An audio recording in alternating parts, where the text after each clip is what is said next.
संत गरीब नव्हते. जगद्गुरु तुकोबांची 65 लाखाची सावकारकी आहे. किती? आत्ताचे नाही, 450 वर्षापूर्वी. आत्ताचे 10 लाख म्हणजे तेव्हाचा रुपया, अशा हिशोबाने 65 लाख. बरं का रोहिला गडकर. 25 बैलगाड्या भरल्या होत्या कर्जपत्राच्या, जेव्हा इंद्रायणीत कर्जपत्र बुडवायची ठरवली होती. किती बैलगाड्या? 25. बरं का 2 BHK 25. एका कागदावर 100-200 एकरी जमिनी घाण होत्या. अशा कागदाच्या 25 बैलगाड्या. फक्त तुकोबांच्या वाटणीच्या 2 भाऊ बाकी आहेत, त्यांचं घेतलं नाही तुकोबांनी. कौतुक वाटतं मला माझ्या संप्रदायाचं. अरे तरुण मंडळी, ज्ञानोबा तुकोबा कळल्याशिवाय तुम्हाला माणुसकी कळणार नाही, परमार्थ कळणार नाही, माती कळणार नाही, धर्म कळणार नाही, अरे आईबाप सुद्धा कळणार नाही. अरे मी माणूस आहे याची जाणीव आहे, कारण ज्ञानोबा तुकोबांचं अस्तित्व आहे, ना तर त्याची जाणीव झाली नसती. एवढे उपकार संतांचे आहेत रे आपल्यावर. करा विचार कधीतरी. अरे जे सायन्स तुम्ही आज शिकता ना, art, commerce, science, polytechnical, mechanical, BHMS, MBBS, MD, PhD, agriculture, MPC, UPC, BHMS, काही करता ना आयुष्यात जिंदगीत येऊन एकदा ज्ञानेश्वरी वाचा. अरे 750 वर्षापूर्वी ज्ञानोबा विज्ञान सांगतात रे. या बल्बचा शोध 100-125 वर्षापूर्वी कुठेतरी पाश्चिमात्य सायंटिस्टनं लावला. 750 वर्षापूर्वी माऊली ज्ञानेश्वरीमध्ये सांगतात, उदकाचेनी आवेशे प्रगटले तेज लखलखीत दिसे, तया विजू माझी असे सलील काही. उदक म्हणजे पाणी, आवेश म्हणजे प्रेशर. पाण्याच्या प्रेशरनं वीज निर्मिती होणार. हे 16 वर्षाच्या ज्ञानोबारायांनी 750 वर्षापूर्वी ज्ञानेश्वरीमध्ये सांगितलं. याला विज्ञान म्हणायचं, याला वारकरी संप्रदाय म्हणायचा. चाचूचेनी सांडसे खंडी जपय पाणी राज हंसे, तुझं ज्ञान विज्ञान तैसे वाटून देऊ. आम्ही तुम्हाला सांगू खरं काय आणि खोटं काय. ज्याला कळलं ही संत मंडळी सुखी. सर्व सुखले आलो सर्व. पण हे कधी सदा नाम घोष. त्याने काय झालं, त्याने सदा चित्ता विषयाकडे आलं. अर्थात तसं आहे, पण अवघड झालंय. आमची पोरं माळा घालायला, गंध लावायला जराही तयार नाही आहेत. पोरं काय, पुरी त्याच्यापेक्षा विचित्र. लय अवघड झालं. विनंती, लव जिहाद करणारी जात आपली नाही. आईबापाच्या नावाला कलंक लावणाऱ्या पोरी आपण नाही. आपण मासाहेब जिजाऊ, अहिल्याबाई होळकर, सावित्रीबाई फुलेंच्या पोरी आहेत. अरे आपल्यामुळं बापाची 4 माणसात नजर वर झाली पाहिजे, इतक्या सामर्थ्याने कर्तृत्ववान घडवलं पाहिजे, इतकी ताकद आपल्यात आहे. आपण हिंदू धर्माच्या पोरी आहेत. आपण आईबापाची मान स्वाभिमानानंच उंचवली पाहिजे. ताकद आहे का माय आपल्यात, म्हणून सांगते या विषयाकडे. मग तुकोबांची बायको जिजाऊ कधीच तुकोबांना भाकरी दिल्याशिवाय भाकरी. श्रीमंताच्या 2 बायका, तुकोबांना 2 बायका होत्या. तुकोबाची बायको आवली, पुण्याचं सासर तिचं, गुळवे सावकाराची पोरगी तुकोबाराची बायको आवली. 35 एकर ऊस होता आवलीच्या बापाचा. किती? रोहिला गडात नाही, पुण्यात. किती? 3500. तरी नवऱ्याच्या घरी मिठासोबत भाकरी खायची. तुमच्या बायकोच्या सासरी 1.25 एकर ऊस आहे माहेरी, तरी तुमची बायको नाचतीच नाचती. नुसतं भांडण लागलं की माझा बाप काही बेकारी नव्हता, तुझ्यासारख्या दलिंदराच्या दारात दिलंय, लय मोठ्याची मी, माझं डोळं फुटलं आणि मी तुला वय म्हणलं, तुझ्या दिलंय चांगलं चांगलं बघाय आलं तर मला, माझं नशीब नाच का तू माझ्या पत्रात पडला. खरंच आहे काय खोटं आहे दादा. काय संताच्या बायका होत्या दादा, काय बायका हो.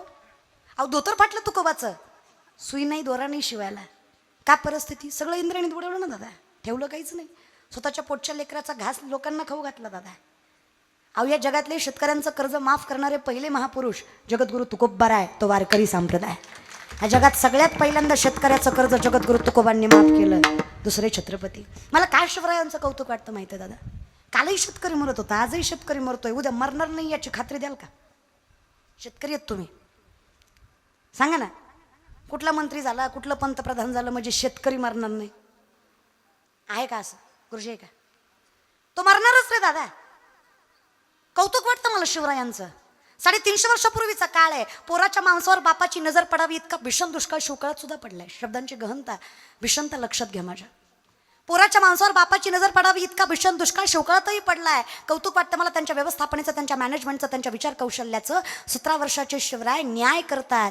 या छत्रपती शिवरायांच्या शिवशाहीत एकही शेतकरी गळ्याला फास लावून मेला नाही. हे वैभव शिवशाहीचं होतं, शिवकाळाचं होतं. कसं काय चालायचं हे? जिन्नसच्या बदल्यात जिन्नसच दिला जायचा.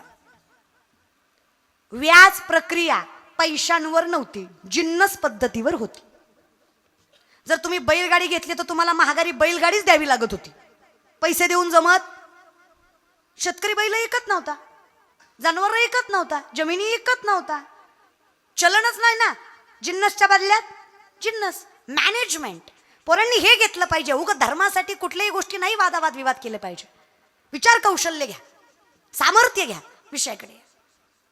ती तुकोबाची बायको श्रीमंताची लेक, पण कधी तुकोबांना भाकरी दिल्याशिवाय भाकरी 4-4 दिवस सापडत नसायचे तरी भाकरी दिल्याशिवाय नाही. एके दिवशी असंच तुकोबांना भाकरी द्यायला जाताना देहूकडे म्हणजे डोंगरावर चढून तिच्या पायात काटा रुतला. शेतकरी ना आपण दादा, 2-4 आहेत का बसलेल्यापैकी शेतकरी आहात ना आपण. असं कौतुकानं सांगत जा, मला कौतुक आहे, विठ्ठलानं मला सगळ्यात मोठी श्रीमंती दिली, मला शेतकऱ्याच्या घरात जन्माला घातलं, ही सगळ्यात मोठं वैभव आहे माझं. अरे श्रीमंताच्या घरी गेला तर अर्धा कप चहा भेटेल याची खात्री नाही. त्याची बायको चप्पल घालून येऊन विचारती, महाराज चहा घेता? चहा वत नरड्यात वत काय होत नाही, मरुदी महाराज पण तू वत, काही फरक पडत नाही. शेतकऱ्याची विचारित नाही रे, सरळ म्हणते जेवायचं का महाराज, भाकरी टाक काय. कौतुक आहे रे, जुनं ते जुनं. अहो शेतकऱ्याच्या दारात कुत्रं गेलं तरी पोटभर भाकरी खातं. श्रीमंताच्या घरी गेलं की त्याच्या सोप्याचा पांगच फेडावा लागतो. ते आपलं काय ऐकूनच घेत नाही, ते आपल्यालाच सांगतं मी याचा चेअरमन, याचा उपाध्यक्ष, याचा सचिव, याचा सरचिटणीस. आपलं साहेबाचं लय जमतं, साहेबाच्या तटाला ताट लावून बसतो आपण, आणि आपली बायको लय मोठ्याची हान मग आम्हाला हानतो का काय लागा. होय रे, आम्ही भिकारीच आहे, आम्ही तर मान्य केलं ना, होईन म्हणलं की. पण पंढरीचा त्यातही आम्हाला कौतुक आहे, आम्ही दैवाचे दास. कौतुक आहे ना दादा या विषयात. तुकोबाची बायको शेतकरी आहे तुम्ही दादा, शेतकऱ्याच्या पायात काटा रुतणं काही नवल आहे का? रुततोच. आता शेतकऱ्याच्या पायात काटा रुतलं तर शेतकरी काटा बघायला काही पाण्याने पाय स्वच्छ करतो का? मग शेतकरी काटा कसा बघतो? लाजू नका, सगळे थुकाच लावतात. इथं काही हायजीन मेंटेन करायचं नसतंय, थुकाच लावायचं असतोय. आता खरं सांगा, एका थुक्यात काटा दिसतो का? एकदाच घातला आणि एकदाच ती काय सॉक्स घालून नांगर धरतोय, 2-4 वेळा तरी लावायला लागतं. आता काटा जिजाऊला रुतलाय, पण त्रास ब्रह्मांड चालकाला झालाय. अखिलकोट ब्रह्मांड चालक त्रैलोक्याचा नाथ जगजनार्दन माझा पांडुरंग परमात्मा वैकुंठ सोडून आलाय. धावत चालती मागे मागे, धावत चालती मागे मागे, देव इच्छित चरणीची मागे. धावत चालती मागे मागे, धावत चालती मागे मागे. काय ताकद दादा, एवढा अधिकार त्या वैष्णवाचा. अहो ज्याच्या चरणाच्या स्पर्शासाठी विश्व तळमळतं, त्रैलोक्य तरसतं. अरे योग याग तप विद्युत वैकल्य करून कंटाळतं, तरी सुद्धा माझ्या देवाच्या चरणाचं दर्शन दुर्लभच. अहो त्या परमात्म्यानं जिजाऊचा पाय स्वतःच्या हातात घेतला, काय भाग्य असेल त्या लक्ष्मीचं.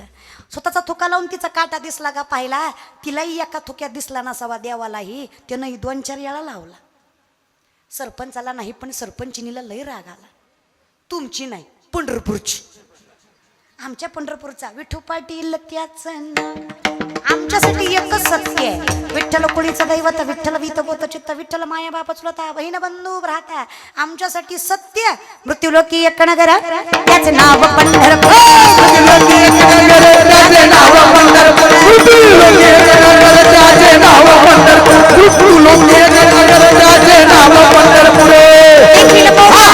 मोकाश मतलब मालक, देखील मोकाश पुवासे विठेवर, देखील मोकाश पुवासे विठेवर. तुम्ही संत माय बाप एवढा उपकार करा, या मजतेवरी दाखवा दिनाचा सोयरा. तुम्ही संत माय बाप एवढा उपकार करा, या मजतेवरी दाखवा दिनाचा सोयरा. संतांकडे अधिकार आहे, संत पोचवू शकतात आणि त्यांचं मन मोठं आहे, ते प्रत्येकाला सामावून घेतात. म्हणून महाराज सांगतात, तुम्ही माया बाप संत म्हण भीता कृपावंत, तुम्ही माया बाप संत म्हण भीता कृपावंत, तुम्ही माया बाप संत म्हण भीता कृपावंत, तुम्ही माया बाप संत म्हण भीता कृपावंत. एवढा करा उपकार देवा सांग नमस्कार, एवढा करा उपकार देवा सांग नमस्कार. गरुडाचे पाय, गरुडाचे गरुडाचे पायी, गरुडाचे गरुडाचे पाय, गरुडाचे पाय, गरुडाचे पायी, गरुडाचे पाय. वेळ वेळा डोई, ठेवी वेळ वेळा डोई, वेगळ्या नावात हरी उद्धरी, हरी वेगळ्या नावात हरी, वेगळ्या नावात हरी माझे मनाचे वेगळ्या नावात हरी, वेगळ्या नावात हरी. तुमच्याकडे अधिकार आहे, देव आणता येतोय तुम्हाला. आम्हाला नाही पोचता आलं तरी हरकत नाही, पण एकमेव ठिकाण ऐसे चंद्रभागा ऐसे भीमा तीर, ऐसे चंद्रभागा ऐसे भीमा तीर, ऐसा विठेवर देव ऐसी चंद्रभागा ऐसे भीमा तीर, ऐसी चंद्रभागा ऐसे भीमा तीर, ऐसा विठेवर देव कोठे, ऐसा विठेवर देव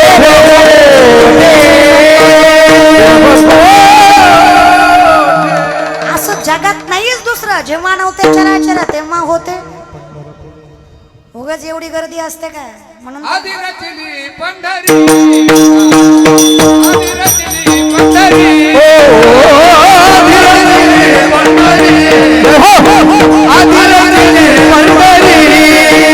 मग वैकुंठ मग वैकुंठ मग वैकुंठ नगरी, वैकुंठ मग वैकुंठ वैकुंठ नगरी, आधी रचली पंढरी, आधी रचली पंढरी.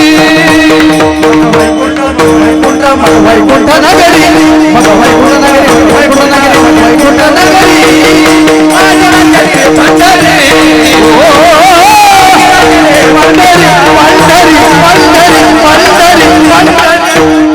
म्हणून जसं जमल तसं 28 जून नाहीतर 29 जून काहीतरी एक लक्षात ठेवा. काय नाही प्रस्ताव नाही देऊचा 28ला आणि 29चा आळंदीचं आहे महाराज बरं का. माझं काही नाही महाराज बरं लक्षात ठेवा.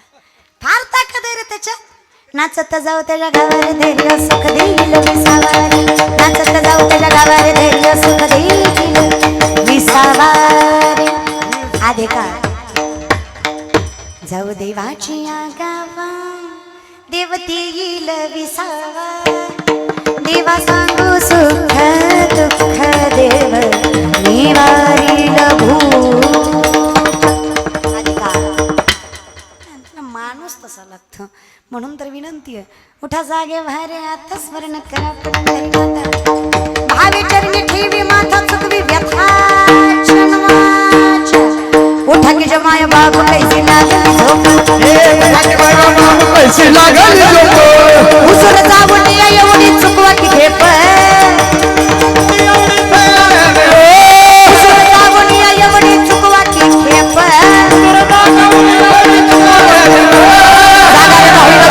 तुम्ही जागा रे पाहिलं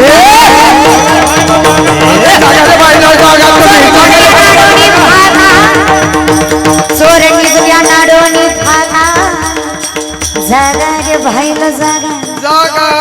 अहो जागा आहे कसं करणार आहे? सोपं आहे. वासुदेव वासुदेव म्हणा, वासुदेव वासुदेव म्हणा, वासुदेव वासुदेव म्हणा, तुम्ही वासुदेव वासुदेव म्हणा. टाळे वाजवा, मरायच्या आधी म्हणा म्हणा टाळी.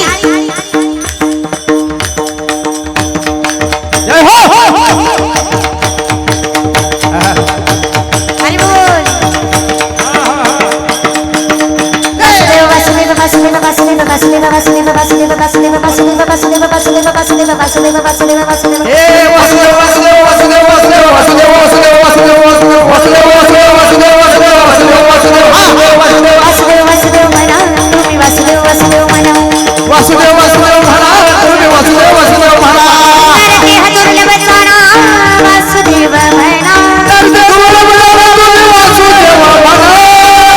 वासुदेव म्हणा तुम्ही वासुदेव वासुदेव म्हणा, वासुदेव वासुदेव म्हणा, तुम्ही वासुदेव वासुदेव म्हणा.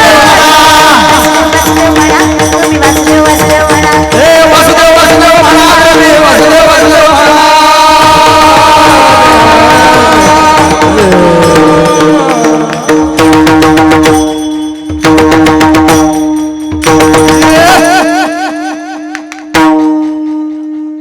वापक वाजे वासुदेव वासुदेव म्हणा तुम्ही वासुदेव वासुदेव. अहो का म्हणा अमृताहुनी गोड नाम तुझे, इथं स्थिर करायची ताकद तुझ्या नामात आहे. एवढं गोड ज्याला जमलं दादा. अहो काय एवढंच करावं परमार्थात येऊन. भजन कसंही भजनाला काही पाप पुण्य नाहीये. मला सांगा देवाचं नाव बरं मध रागानं खाल्ला गोड लागत नाही का? लागतो का नाही? हायत का गेलात? मध रागानं खाल्ला गोड लागतो का नाही? लागतो का नाही? विष प्रेमानं पिलं मरत नाही का? घरी गेल्यावर ट्राय करा. नग थांबा वाढदिवस होऊ द्या पुन्हा बघू महाराज बरं का. अरे मधाचं काम आहे गोठवा देणं, विषाचं काम आहे मारणं, भगवंताच्या नामाचं काम आहे पुण्य आणि समाधान देणं, ते देतच. विनंती एवढीच आहे, भजनात नशा असावी. विनंती एवढीच आहे, नशेत भजन नसुनी.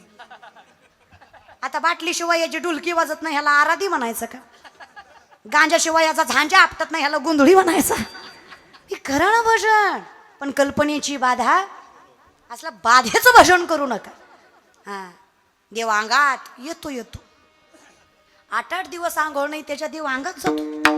अहो संचरुनी राही, संतांचंही वर्णन आहेच की. विनंती माझी, बाधा नको. भजन करायचं ना, तुम्हाला आवडेल तसं. मायबाप काही त्याला तत्वसत्व नाहीये. नाही तया विन बुकेला विठ्ठल, येईल तैसा बोल रामकृष्ण. पण रामकृष्ण म्हणा, भलतीकडे नेऊ नका. शेंदरी हेंदरी दैवते नको आहेत, बाधा नको आहे. सत्य तो एकमेव आमच्यासाठी तोच. तू गुरुबंधू पिता, तू आमची इष्ट देवता, तूही सदा रक्षिदा आपदी आमोते. माऊलींचं वर्णन आहे. तूच गुरु आहे, तूच बाप आहे, तूच माया आहे, तूच सर्वस्व आहे. कारण आम्हाला माहिती आहे रक्षण तूच करतोय. अर्थात मग आता शेतकऱ्याच्या पायात काटा रुतला, जसा परमात्म्याने जिजाऊचा काढायला थुका लावला, सरपंचाला नाही पण सरपंचिनीला राग आला. जागेवर आले का तुम्ही? तुम्ही जागेवर आले का? कुठल्या सरपंचिनीला राग आला? पंढरपूरच्या. कोण आहे ती? रखमाई. देव सुद्धा बायकोचं ऐकतो. देव सुद्धा बायकोचं ऐकतो. देव सुद्धा बायकोचं ऐकतो. अजून एकदा सांगू का तुम्हाला? कळलं महाराज बरं का? देव सुद्धा ऐकतो रे. बरं मी म्हणते का, अख्खा काकडा झाला देव उठे ना. विनवणी केली, राही रखमाबाई तुम्हा येऊ त्यात या, सेजे हलवून जागे करा देवराया. ऐकतो ना, पाय लक्ष्मीचे तिचे यावे ऐकतो. मग रखमाई म्हणली, देवा अख्ख्या जगाला वेड्यात काढाल पण मला कसं काढाल? अहो अर्धांगिनी आहे मी तुमची. कोण आहे मी तुमची? अर्धांगिनी आहे मी तुमची. मला कळतं तुमचं सामर्थ्य. खरं सांगा पांडुरंगा, विश्वातलं सगळं तुम्हाला न सांगता कळतं. अहो भक्ताचं मन न सांगता तुम्हाला कळू येते. बरं एवढं तर तुम्हालाही कळतं रोहिला गडकर. खरं सांगा बरं, विठ्ठलाला काटा काढायला थुका लावायची गरज आहे का? मग का हो असं वागताय परमात्म्या? काय वाटतं रखमा तुम्हाला? काटा रुतवणाराही मीच आहे आणि काटा काढणाराही मीच आहे. माझ्या तुकोबाची अर्धांगिनी हिचा अधिकार संतांपेक्षा कमी नाही. हिच्या पायाची धूळ माझ्या मुखाला लागावी म्हणून एवढा अट्टहास केला, नाही तर काय गरज आहे सांग बरं मला? अहो जिजाऊचा काटा पांडुरंग परमात्म्याने काढला. तुमचा आमचा काटा लोकांनीच काढला. आपल्याला देवापर्यंत गारणं गेलंच नाही महाराज. मग हे जिथे घडलंय, ज्याच्यामुळे घडलंय, ही परंपरा पेलवायची ताकद ज्याने दिली आहे, नामदेवराय सांगतात, देवा विचार कर तुम्ही कधी कधी यातलं प्रत्येक व्यक्तिमत्व किती सामर्थ्यवंत असणार आहे. कारण हे असंच नाही ना घडणार. तसेची वाट न पाहता, वैसेची गावा न येता, बाळपणीच सर्वज्ञता वरी तयात आहे. बाळपणीच भगवंतानं सर्वज्ञानं वरावं हा अधिकार कुठून तरी आला, हा जिथून आला. आता वारकरी संप्रदायाचा विचार केला, आदिनाथ गुरु मच्छिंद्र तयाचा, मच्छिंद्राने बोध, गोरक्षवळेला गहिनी प्रसादे, ज्ञानदेवा सार, ज्ञानदेवी रचला पाया उभारिले देवालया. नाथ संप्रदायापासून चालत आलेला हा वारकरी संप्रदाय. म्हणून तर ज्ञानोबरायांची संजीवन समाधी ही मी तुम्हाला सायंटिफिकली प्रूफ करून सांगू शकते की 750 वर्ष झाले माझ्या माऊलींना समाधी घेऊन, पण आजही माझ्या ज्ञानोबराय जिवंत हे मी तुम्हाला सिद्ध करून दाखवू शकते. हे वर्णन नाथ संप्रदायामध्ये आलं कुंडलिनी शक्तीचं. ज्ञानेश्वरीमध्ये पण ज्ञानोबरायांनी सांगितलं, शरीरामध्ये 72,000 नाड्या, 24 नाड्या प्रधान, 3 नाड्या प्राणवाहक, इडा, पिंगला, सुषुम्ना यातनं माणसाचा प्राणवायू वाहतो. पूरक, रेचक, कुंभक श्वसनाचे 3 प्रकार. याच्यावर ज्याचं अधिराज्य आहे, 3.5 वेडे गमसली कुंडलिनी शक्ती बिंबीच्या तेटापासनं षडशस्त्राचं भेदन करत ब्रह्मरंध्रात जाऊन मिळते. त्यावेळेस माणसाला समाधी लावायची ताकद निर्माण होते. आणि जो व्यक्ती समाधी लावतो, जो व्यक्ती योगी असतो, माऊलीच वर्णन करतात बघा, योगी तोही करीती परी कर्मे तेरी न बंदी जती, जे सांडिली आहे संगती अहम भावाची. अहंकाराचा वारा, जिथं अहम ही भावनाच नाहीये, मी हे अस्तित्वच नाहीये, माझ्यामुळं हे कारणच नाहीये, ही संत मंडळी, तिथे बाधा नाहीये, कल्पना नाहीये. कारण ही कल्पना आहे की हे माझ्यामुळं आहे. तुम्हीच सांगा, जर आपलं असतं तर संघ आलं असतं की नाही? एवढं साधं तर तुम्हालाही कळतं. मग हे जे काही आहे तुका म्हणे मज बोलविता देव आपुलिया पळे नाही मी बोलत सखा कृपावंत वाचा त्याची साळुंकी मंजुळ बोलत सेवानी शिकविता धनी मी नाहीच आहे मी आहे का अहो नाव माझं आहे मीरा आपकी कृपा से सब काम हो रहा करते हो तुम कन्हैया करते हो तुम कन्हैया मेरा नाम हो रहा मेरा आपकी कृपा से सब काम हो रहा मी नाही आहे मग कोण आहे विचारलं कुणीतरी अहो शेतकऱ्याच्या कुटुंबातलं पण लय मोठं झालं आज माणसं मागपुढं फिरत्यात कसं काय पतवार के बिना ही मेरी नाव चल रही है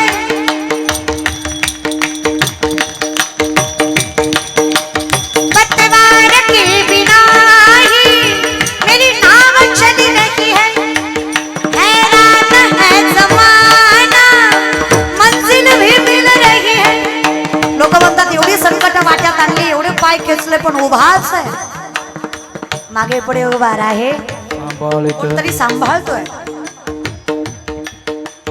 हैरान है जमाना मंजिल भी मिल रही है करता नहीं हो कुछ भी फिर भी काम हो रहा करता नहीं हो कुछ भी फिर भी काम हो रहा मेरा आपकी कृपा से सब काम हो रहा है मेरा आपकी कृपा से सब काम हो रहा है नहीं नहीं है देवा कौन है मैं तेरी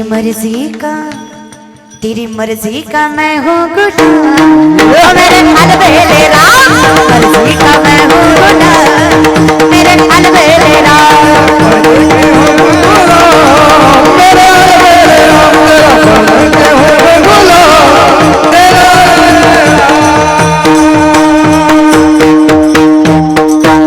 तेरी मर्जी का मैं हूँ गुलाम मेरे अलबेले राम जो चाहे कराले का जसं वाटेल तुला तसं फक्त तू करतोयस हे ज्ञात असावं हे ज्याला ज्ञात आहे नामदेवरायांना कळतंय कारण निष्ठावंत नामदेवराय जगाच्या मालकिनीला सुद्धा जगाचं स्वरूप दाखवायला मदत करतात लाजले गे माया तकवणा वो वाडू आता कवणा वो वाडू जिकडे पावे तिकडे चतुर्भुज गो पाडू मग कोणी दाखवला विठ्ठल वै जयंती माळकळा श्री वत्सलांचन